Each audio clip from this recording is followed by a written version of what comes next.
Hello दोस्तों, कैसे हो आप सभी लोग। आई होप आप सभी अच्छे होंगे। आज मैं मुंशी प्रेमचंद जी की जिस कहानी को सुनाने जा रही हूँ उसका नाम है सदगति। कहानी शुरू करने से पहले हमारे चैनल को लाइक, शेयर और सब्सक्राइब करें और बेल आइकन को दबाना ना भूलें और कमेंट करके बताएं कि आपको हमारी कहानी कैसी लगी। तो चलिए कहानी की शुरुआत करते हैं। सदगति कहानी। मुंशी प्रेमचंद। दुखी चमार द्वार पर झाड़ू लगा रहा था और उसकी पत्नी झुरिया घर को गोबर से लीप रही थी। दोनों अपने अपने काम से फुर्सत पा चुके तो चमारिन ने कहा, तो जाके पंडित बाबा से कह आओ न। ऐसा न हो कहीं चले जाएं। दुखी हाँ जाता हूँ, लेकिन यह तो सोच बैठेंगे किस चीज पर। झुरिया कहीं से खटिया न मिल जाएगी, ठकुराने से मांग लाना। दुखी तू तो कभी कभी ऐसी बात कह देती है कि देह जल जाती है। ठकुराने वाले मुझे खटिया देंगे। आग तक तो घर से निकलती नहीं, खटिया देंगे। कैठाने में जाकर एक लोटा पानी मांगूं तो न मिले। भला खटिया कौन देगा। हमारे उपले से थे भूसा, लकड़ी थोड़े ही है कि जो चाहे उठा ले जाए। ला अपनी खटोली धोकर रख दें। गर्मी के दिन तो है, उनके आते आते सूख जाएगी। झुरिया वे हमारी खटोली पर बैठेंगे नहीं। देखते नहीं कितने नेम धर्म से रहते हैं। दुखी ने जरा चिंतित होकर कहा, हाँ यह बात तो है। महुए के पत्ते तोड़कर एक पत्तल बना लूं तो ठीक हो जाए। पत्तल में बड़े बड़े आदमी खाते हैं, वह पवित्र है। ला तो डंडा पत्ते तोड़ लूं। झुरिया पत्तल मैं बना लूंगी, तुम जाओ। लेकिन हाँ, उन्हें सीधा भी तो देना होगा। अपनी थाली में रख दूं। दुखी माइनस कहीं ऐसा गजब न करना, नहीं तो सीधा भी जाए और थाली भी फूटे। बाबा थाली उठाकर पटक देंगे। उनको बड़ी जल्दी विरोध चढ़ आता है। क्रोध में पंडिताइन तक को छोड़ते नहीं। लड़के को ऐसा पीटा कि आज तक टूटा हाथ लिए फिरता है। पत्तल में सीधा भी देना, हाँ, मुदा तू छूना मत। झूरी माइनस गोड़ की लड़की को लेकर साह की दुकान से सब चीजें ले आना। सीधा भरपूर हो।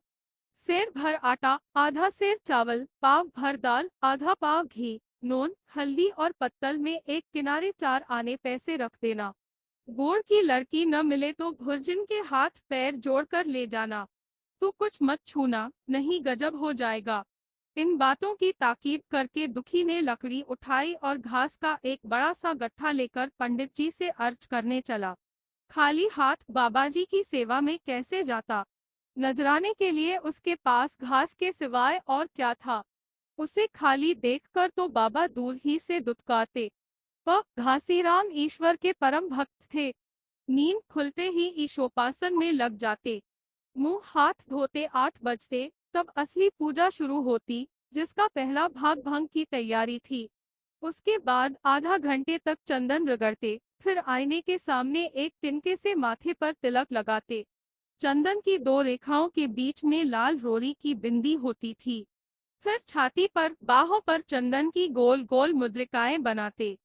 फिर ठाकुर जी की मूर्ति निकालकर उसे नहलाते, चंदन लगाते, फूल चढ़ाते, आरती करते, घंटी बजाते। 10 बजते बजते वह पूजन से उठते और भंग छान कर बाहर आते। तब तक 2-4 जजमान द्वार पर आ जाते। ईशोपासन का तत्काल फल मिल जाता। वही उनकी खेती थी। आज वह पूजन गृह से निकले तो देखा दुखी चमार घास का एक गट्ठा लिए बैठा है। दुखी उन्हें देखते ही उठ खड़ा हुआ और उन्हें साष्टांग दंडवत करके हाथ बांधकर खड़ा हो गया। यह तेजस्वी मूर्ति देखकर उसका हृदय श्रद्धा से परिपूर्ण हो गया। कितनी दिव्य मूर्ति थी। छोटा सा गोल मटोल आदमी, चिकना सिर, फूले गाल, ब्रह्म तेज से प्रदीप्त आंखें। रोरी और चंदन देवताओं की प्रतिभा प्रदान कर रही थी। दुखी को देखकर श्रीमुख से बोले, माइनस आज कैसे चला रे दुखिया। दुखी माइनस ने सिर झुकाकर कहा, बिटिया की सगाई कर रहा हूँ महाराज। कुछ साइक सगुन विचारना है। कब मर्जी होगी। घासी माइनस आज मुझे छुट्टी नहीं। हाँ सांझ तक आ जाऊंगा। दुखी माइनस नहीं महराज, जल्दी मर्जी हो जाए। सब सामान ठीक कर आया हूँ। यह घास कहाँ रख दूं? घासी माइनस इस गाय के सामने डाल दे और जरा झाड़ू लेकर द्वार तो साफ कर दे। यह बैठक भी कई दिन से लिपी नहीं गई, उसे भी गोबर से लीप दे। तब तक मैं भोजन कर लूं, फिर जरा आराम करके चलूंगा। हाँ, यह लकड़ी भी चीर देना। खलिहान में 4 खांची भूसा पड़ा है, उसे भी उठा लाना और भुसौली में रख देना। दुखी फौरन हुक्म की तामील करने लगा। द्वार पर झाड़ू लगाई, बैठक को गोबर से लीपा। तब 12 बज गए। पंडित जी भोजन करने चले गए। दुखी ने सुबह से कुछ नहीं खाया था। उसे भी जोर की भूख लगी, पर वहां खाने को क्या धरा था। घर यहाँ से मील भर था, वहां खाने चला जाए तो पंडित जी बिगड़ जाएं। बेचारे ने भूख दबाई और लकड़ी फाड़ने लगा। लकड़ी की मोटी सी गांठ थी, जिस पर पहले कितने ही भक्तों ने अपना जोर आजमा लिया था। वह उसी दमखम के साथ लोहे से लोहा लेने के लिए तैयार थी। दुखी घास छीलकर बाजार ले जाता था। लकड़ी चीरने का उसे अभ्यास न था। घास उसके खुरपे के सामने सिर झुका देती थी। यहाँ कस कस कर कुल्हाड़ी का भरपूर हाथ लगाता, पर उस गांठ पर निशान तक न पड़ता था। कुल्हाड़ी उचट जाती। पसीने में तर था, हाँफता था, थक कर बैठ जाता था, फिर उठता था। हाथ उठाए न उठते थे, पांव कांप रहे थे, कमर न सीधी होती थी, आंखों तले अंधेरा हो रहा था, सिर में चक्कर आ रहे थे, तितलियां उड़ रही थी, फिर भी अपना काम किए जाता था। अगर एक चिलम तंबाकू पीने को मिल जाती तो शायद कुछ ताकत आती। उसने सोचा, यहाँ चिलम और तंबाकू कहाँ मिलेगी? बामनों का पूरा है। बामन लोग हम नीच जातों की तरह तंबाकू थोड़े ही पीते हैं।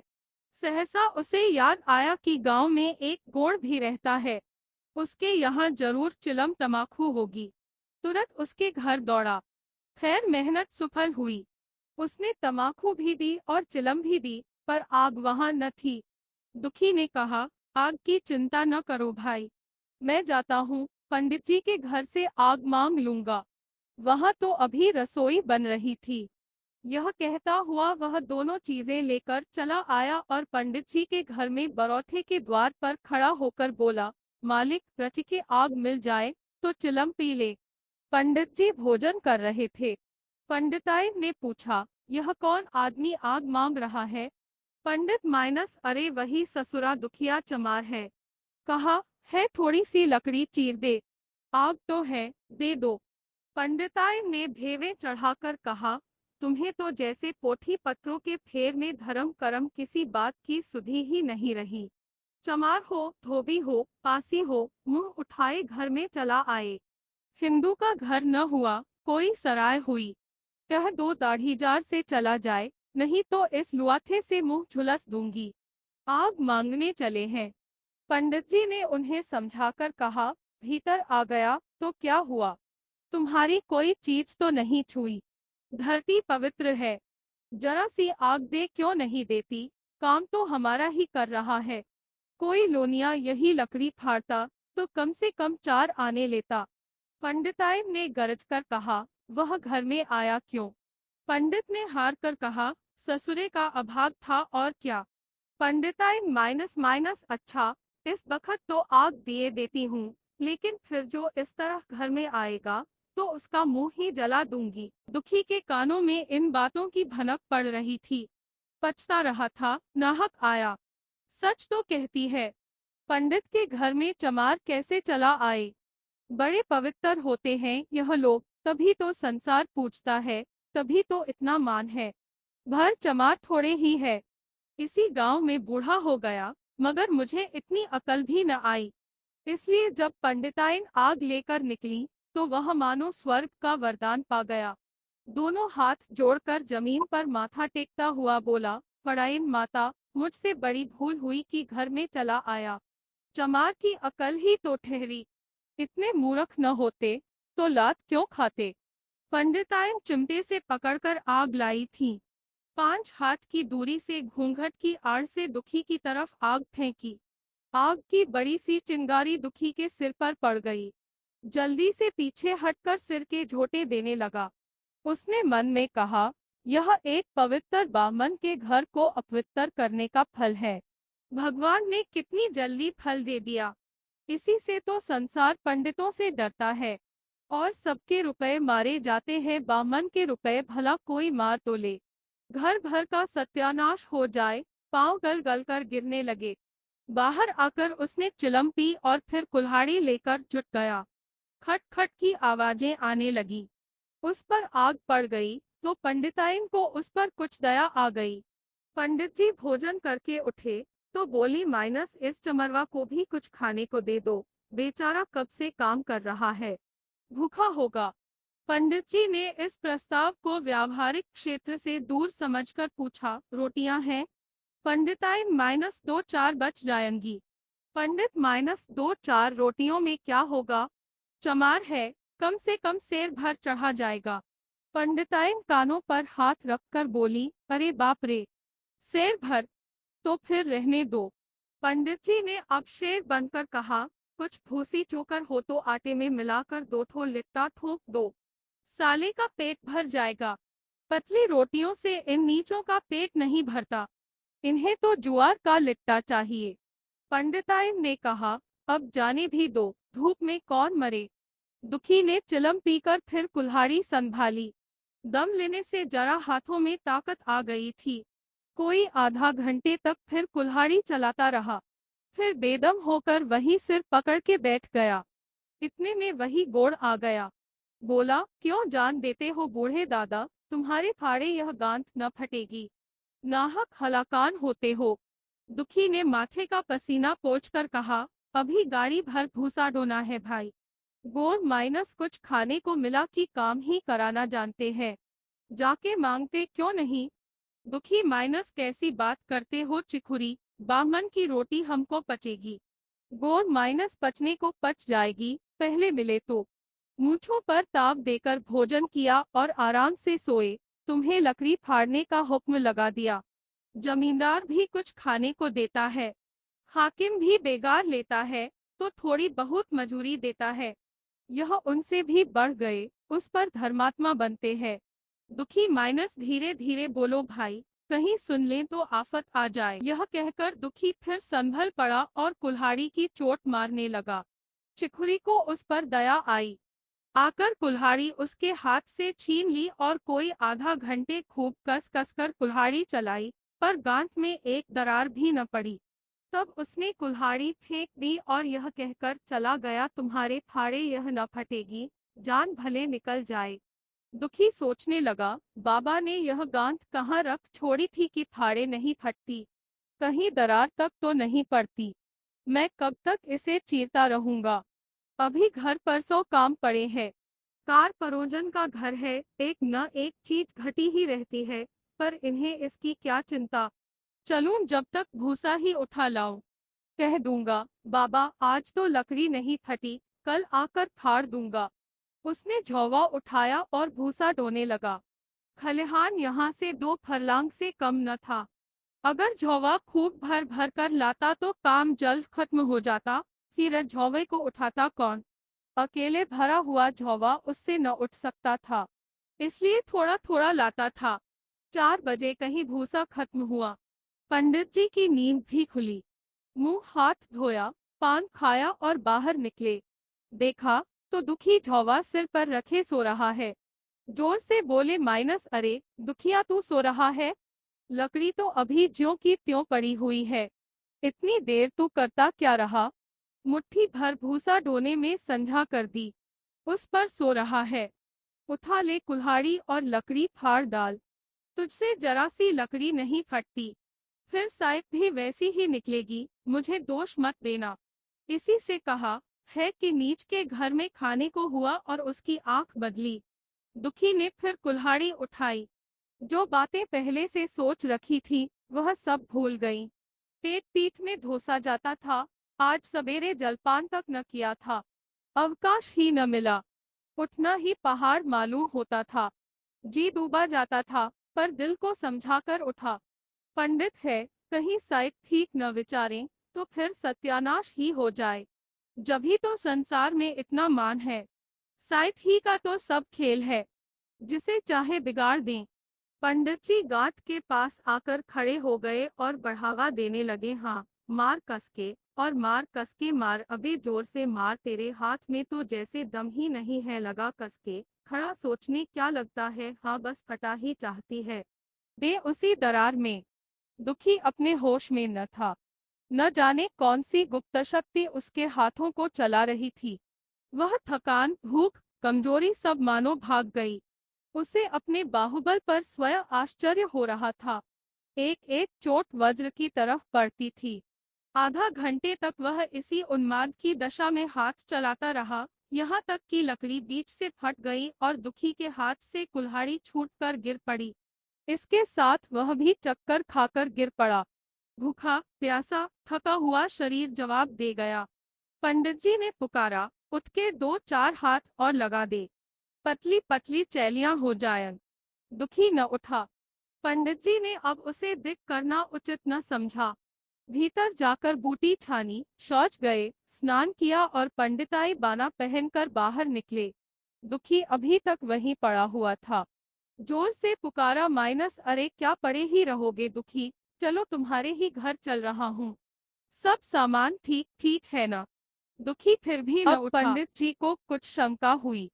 पास जाकर देखा तो दुखी अकड़ा पड़ा हुआ था। बदहवास होकर भागे और पंडिताइन से बोले, दुखिया तो जैसे मर गया। पंडिताइन हकबकाकर बोली, माइनस वह तो अभी लकड़ी चीर रहा था ना। पंडित, माइनस हाँ, लकड़ी चीरते चीरते मर गया। अब क्या होगा? पंडिताइन ने शांत होकर कहा, होगा क्या, चमरौने में कहला भेजो, मुर्दा उठा ले जाए। एक क्षण में गांव भर में खबर हो गई। पूरे में ब्राह्मणों की ही बस्ती थी। केवल एक घर गोड़ का था। लोगों ने इधर का रास्ता छोड़ दिया। कुएं का रास्ता उधर ही से था, पानी कैसे भरा जाए? चमार की लाश के पास से होकर पानी भरने कौन जाए? एक बुढ़िया ने पंडित जी से कहा, अब मुर्दा फेंकवाते क्यों नहीं? कोई गांव में पानी पिएगा या नहीं? इधर गोड़ ने चमरौने में जाकर सबसे कह दिया, खबरदार, मुर्दा उठाने मत जाना, अभी पुलिस की तहकीकात होगी। दिल लगी है कि एक गरीब की जान ले ली। पंडित जी होंगे तो अपने घर के होंगे, लाश उठाओगे तो तुम भी पकड़ जाओगे। इसके बाद ही पंडित जी पहुंचे, पर चमरौने का कोई आदमी लाश उठा लाने को तैयार न हुआ। हाँ, दुखी की स्त्री और कन्या दोनों हाय हाय करती वहां चली और पंडित जी के द्वार पर आकर सिर पीट पीट कर रोने लगी। उनके साथ 10-5 और चमारिनें थीं। कोई रोती थी, कोई समझाती थी, पर चमार एक भी न था। पंडित जी ने चमारों को बहुत धमकाया, समझाया, मिन्नत की, पर चमारों के दिल पर पुलिस का रोब छाया हुआ था, एक भी न मिनका। आखिर निराश होकर लौट आए। आधी रात तक रोना पीटना जारी रहा। देवताओं का सोना मुश्किल हो गया। पर लाश उठाने कोई चमार न आया और ब्राह्मण चमार की लाश कैसे उठाते? भला ऐसा किसी शास्त्र पुराण में लिखा है? कहीं कोई दिखा दे। पंडिताइन ने झुंझलाकर कहा, इन डाइनों ने तो खोपड़ी चाट डाली, सबों का गला भी नहीं पकता। पंडित ने कहा, रोने दो चुड़ैलों को, कब तक रोएंगी? जीता था तो कोई बात न पूछता था, मर गया तो कोलाहल मचाने के लिए सब की सब आ पहुंची। पंडिताइन माइनस चमार का रोना मनहूस है। पंडित माइनस हाँ, बहुत मनहूस। पंडिताइन माइनस अभी से दुर्गंध उठने लगी। पंडित माइनस चमार था ससुरा की नहीं। साध असाध किसी का विचार है इन सबों को। पंडिताइन माइनस इन सबों को घिन भी नहीं लगती। पंडित माइनस भ्रष्ट है सब। रात तो किसी तरह कटी, मगर सवेरे भी कोई चमार न आया। चमारिनें भी रो पीट कर चली गईं। दुर्गंध कुछ कुछ फैलने लगी। पंडित जी ने एक रस्सी निकाली, उसका फंदा बनाकर मुर्दे के पैर में डाला और फंदे को खींचकर कस दिया। अभी कुछ कुछ धुंधलका था। पंडित जी ने रस्सी पकड़कर लाश को घसीटना शुरू किया और गांव के बाहर घसीट ले गए। वहां से आकर तुरंत स्नान किया, दुर्गा पाठ पढ़ा और घर में गंगाजल छिड़का। उधर दुखी की लाश को खेत में गीदड़ और गिद्ध, कुत्ते और कौए नोच रहे थे। यही जीवन पर्यंत की भक्ति, सेवा और निष्ठा का पुरस्कार था।